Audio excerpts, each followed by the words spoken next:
Good morning. Today's Bible reading comes from Exodus 31 through 34.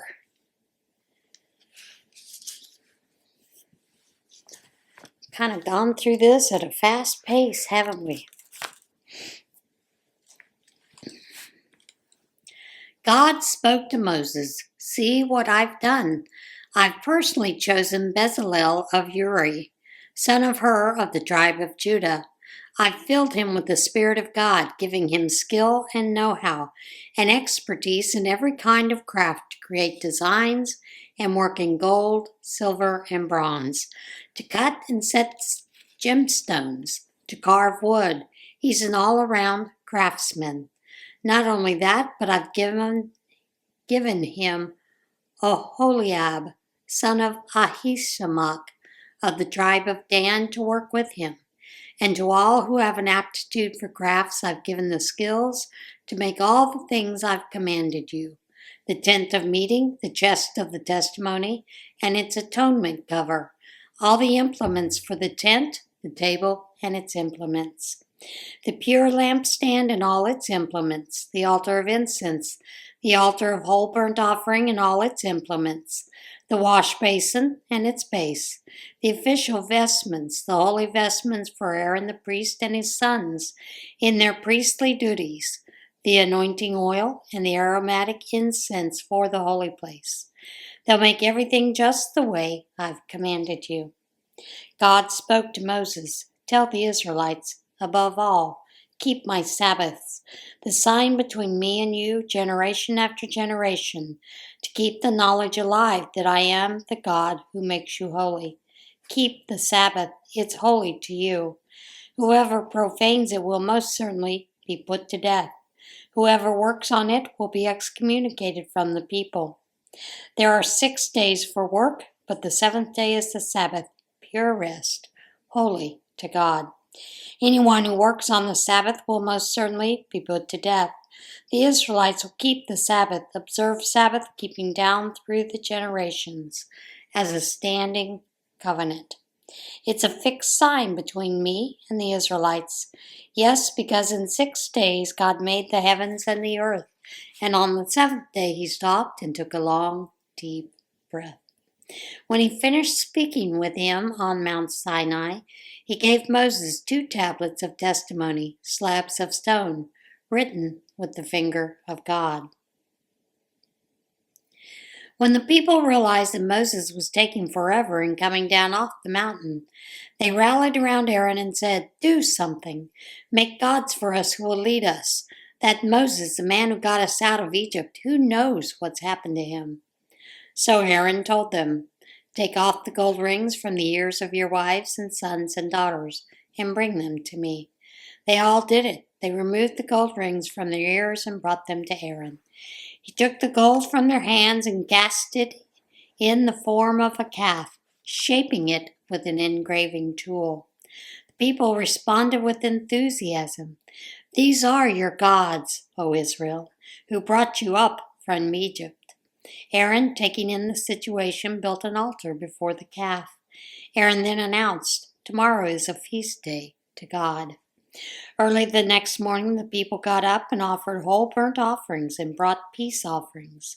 The people sat down to eat and drink and then began to party. It turned into a wild party. God spoke to Moses, "Go, get down there. Your people whom you brought up from the land of Egypt have fallen to pieces.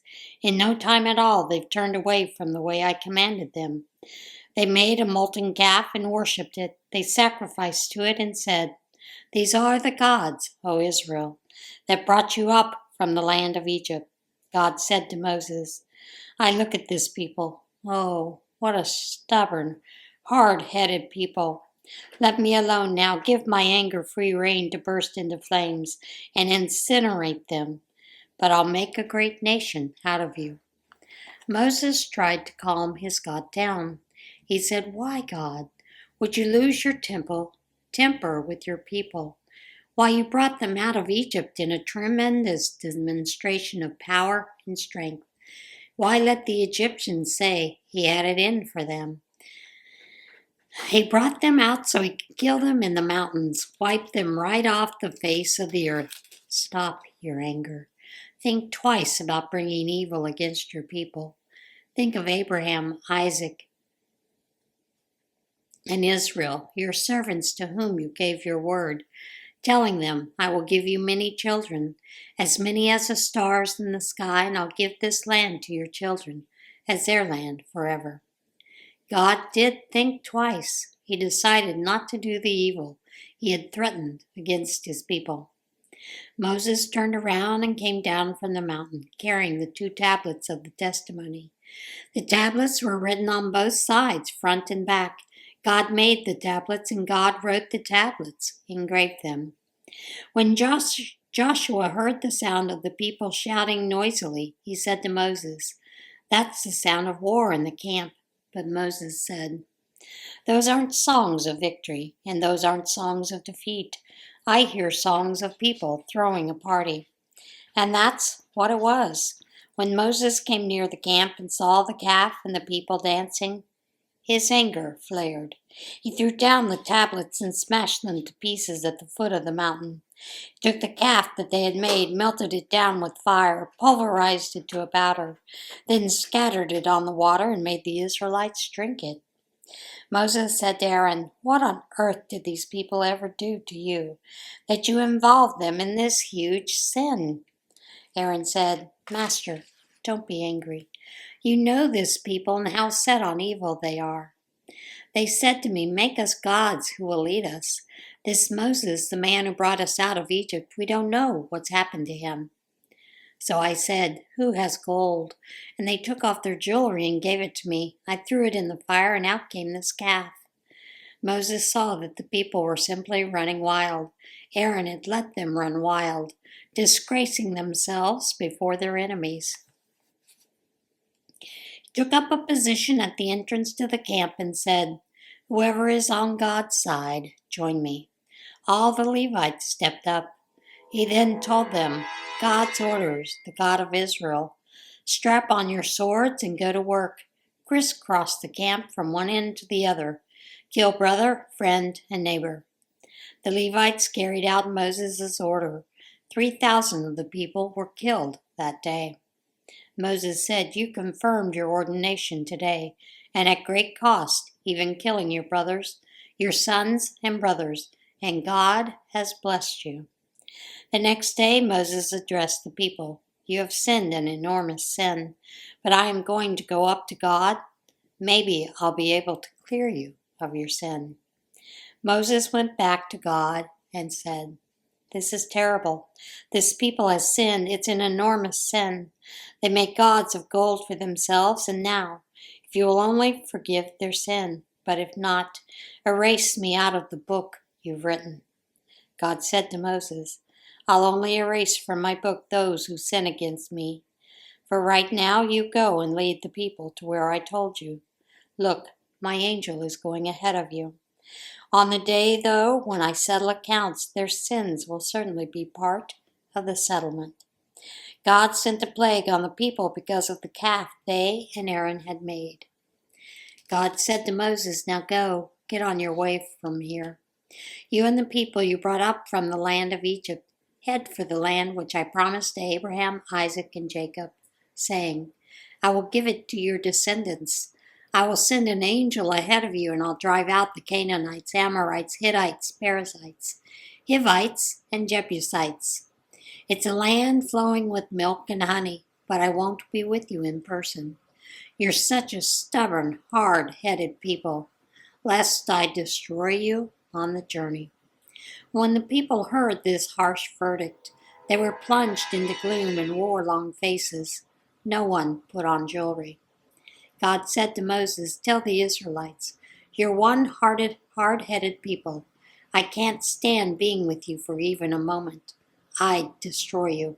So take off all your jewelry until I figure out what to do with you. So the Israelites stripped themselves of their jewelry from Mount Horeb on. Moses used to take the tent and set it up outside the camp some distance away.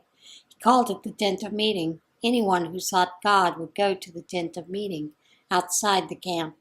It went like this. When Moses would go to the tent, all the people would stand at attention.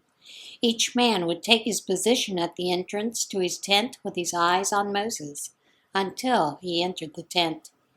Whenever Moses entered the tent, the pillar of cloud descended to the entrance to the tent, and God spoke with Moses. All the people would see the pillar of cloud at the entrance to the tent, stand at attention, and then bow down and worship, each man at the entrance to his tent.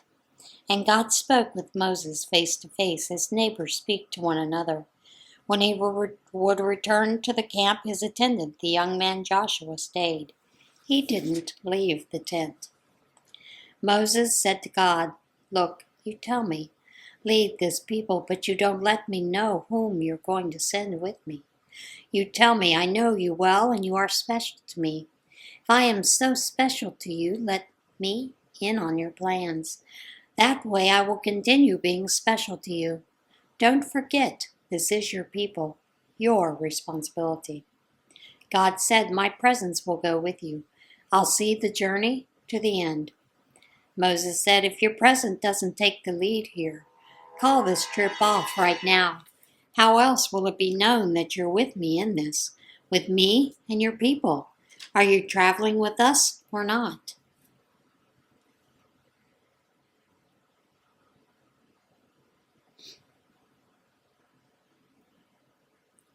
Let me answer this, folks.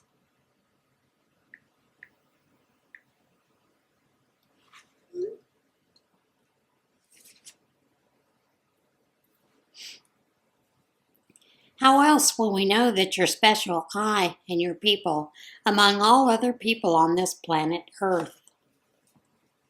God said to Moses, "All right, just as you say, this also I will do.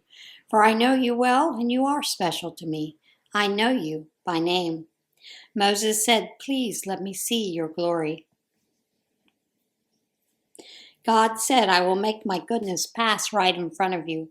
I'll call out the name, God, right before you. I'll treat well whomever I want to treat well, and I'll be kind to whomever I want to be kind."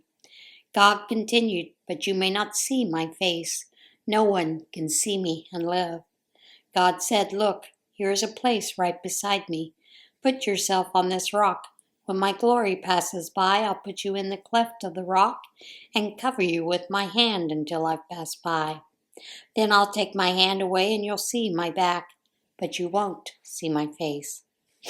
God spoke to Moses, cut out 2 tablets of stone just like the originals, and engrave on them the words that were on the original tablets you smashed. "Be ready in the morning to climb Mount Sinai and get set to meet me at the top of the mountain. Not a soul is to go with you. The whole mountain must be clear of people, even animals. Not even sheep or oxen can be grazing in front of the mountain." So Moses cut 2 tablets of stone just like the originals. He got up early in the morning and climbed Mount Sinai as God had commanded him, carrying the 2 tablets of stone. God descended in the cloud and took up his position there beside him and called out the name God.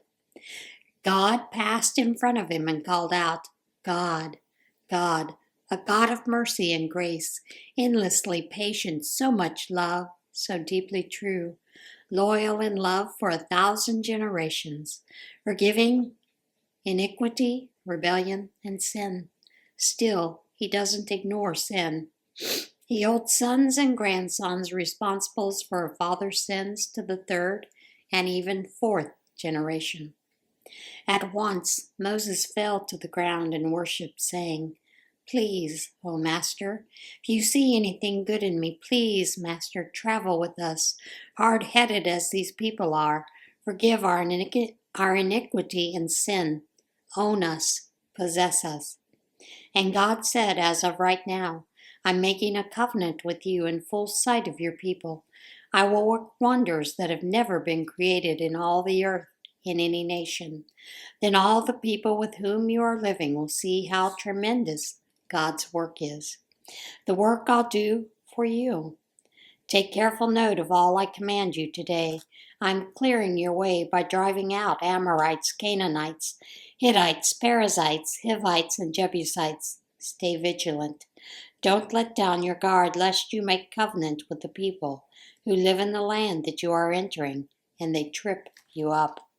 Tear down their altars, smash their phallic pillars, chop down their fertility poles. Don't worship any other God. His name is the Jealous One, is a jealous God.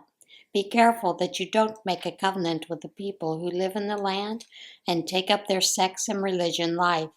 Join them in meals at their altars.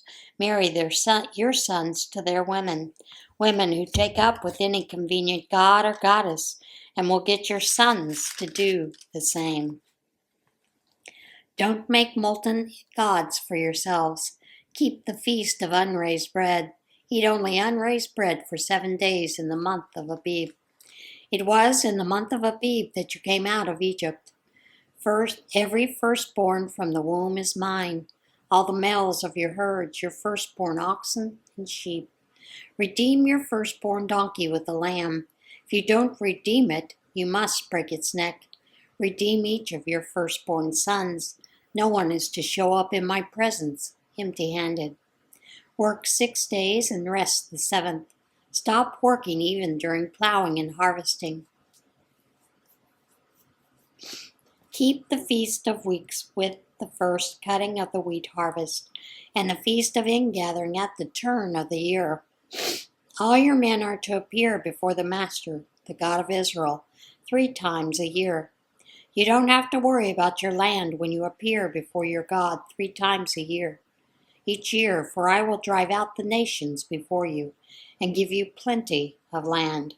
Nobody's going to be hanging around plotting ways to get it from you. Don't mix the blood of my sacrifices with anything fermented. Don't leave leftovers from the Passover feast until morning. Bring the finest of the first fruits of your produce to the house of your God. Don't boil a kid in its mother's milk. God said to Moses, "Now write down these words, for by these words I've made a covenant with you and Israel." Moses was there with God 40 days and 40 nights. He didn't eat any food. He didn't drink any water. He wrote on the tablets the words of the covenant, the 10 words. When Moses came down from Mount Sinai carrying the 2 tablets of the testimony, he didn't know that the skin of his face glowed because he had been speaking with God. Aaron and all the Israelites saw his radiant face, and held back, afraid to get close to him. Moses called out to them. Aaron and the leaders in the community came back, and Moses talked with them. Later, all the Israelites came up to him, and he passed on the commands, everything that God had told him on Mount Sinai. When Moses finished speaking with them, he put a veil over his face.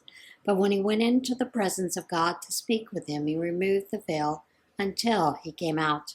When he came out and told the Israelites what he had been commanded, they would see Moses' face, its skin glowing, and then he would again put the veil on his face until he went back in to speak with God. And that is it for today's Bible reading. As always, get in touch with God today, and I will see you again tomorrow. Bye.